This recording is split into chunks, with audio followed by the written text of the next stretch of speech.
So, we got into a bit of a brawl at the end of our first round playoff series. In fact, I wasn't even allowed to show you this footage until now because we had to wait for a league ruling and suspension to be handed down.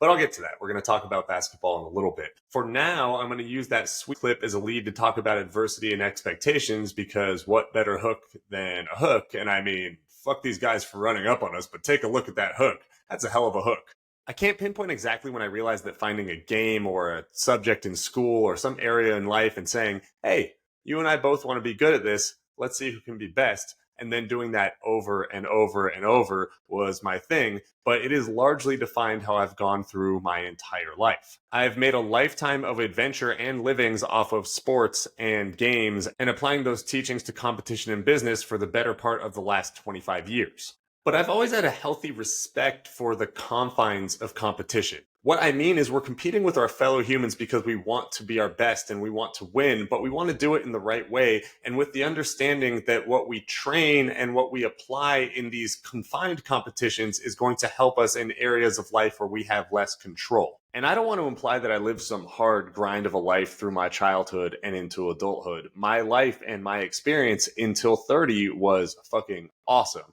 I had and still have a great family and great friends and great support. And I knew where my next meal was coming from and the freedom to try and fail and, to play these games that I've talked about professionally, knowing that if things were to go wrong, if I was to lose my sources of income, I would still have my childhood home to come in and crash and my parents would not care one iota. I had so little stress and it's a blessing to have had this because no one wants to go through life facing adversity just for the sake of adversity. And then I got cancer at 30, and again at 35, and again at 36. And not like the cut it off and move on cancer. I'm talking stage 4 metastatic melanoma, a cancer that until 2005 had a 5% survival rate. And I'm talking about way too much of it as I finish up my third treatment in 7 years. And all of a sudden, I was in a real dogfight, both physically and mentally. And it wasn't just my fight. It crumbled a lot of the systems and the security, both in my life, but also in the lives of people close to me. It affected more than just myself, and all of a sudden, all the theory, all the confined competition and adversity was now in practice during the real shit that I brought up earlier. Somewhere along the way, through all these competitive ventures and aspirations, I've learned that what you expect is rarely what happens. Even if the goal you set out is the goal you achieve, it usually doesn't go exactly as how you plan. And especially in something so broad and so scary as, getting stage 4 cancer and keeping it at bay, there are no rules. There are no expectations. There are no defined prizes. In fact, I've never even rung a bell.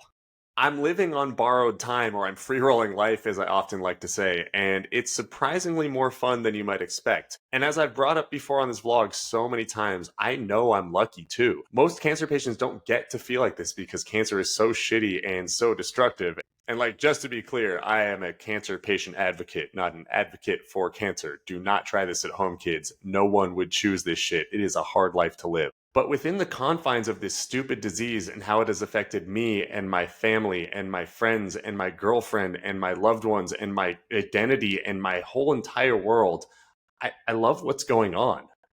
And I don't have to, but I kind of have to, because what else is the point? The process is always a big part of being a competitor and a part of life. And sometimes the process is more painful than we'd like. In my case, I don't always control the process of the things that affect me most, and that part sucks. Not entirely similarly, but somewhat similarly, in my first season of being on a professional basketball team, I'm a bench warmer. I'm helpless to contribute on the court because my body is a little too old and worn down from dealing with the aforementioned several bouts of cancer, which is totally not what I expected if you were going to ask me what I thought of during my first season of professional basketball.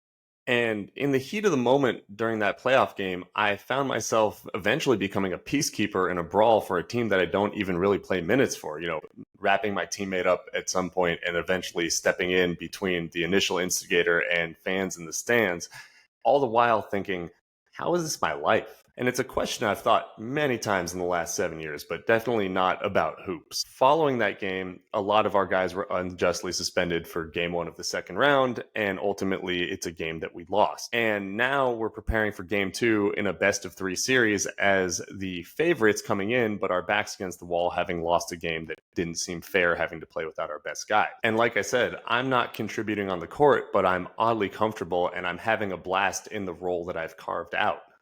Right now, my job is to encourage and help my teammates. And it's oddly comfortable because in the last 7 years, a lot of my job as it pertains to my own life has been to encourage and help myself. And just like in this situation, I've had great teammates and great support in life. That's part of the reason why I get in front of a camera and just blab like this. Unlikely scenarios create unlikely friends, and competition breeds better outcomes and better people.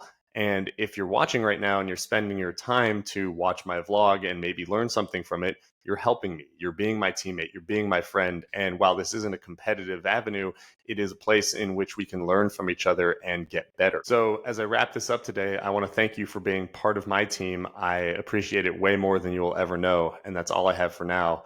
But again, thank you so much for watching, and I will talk to you later. Pura vida. Bye.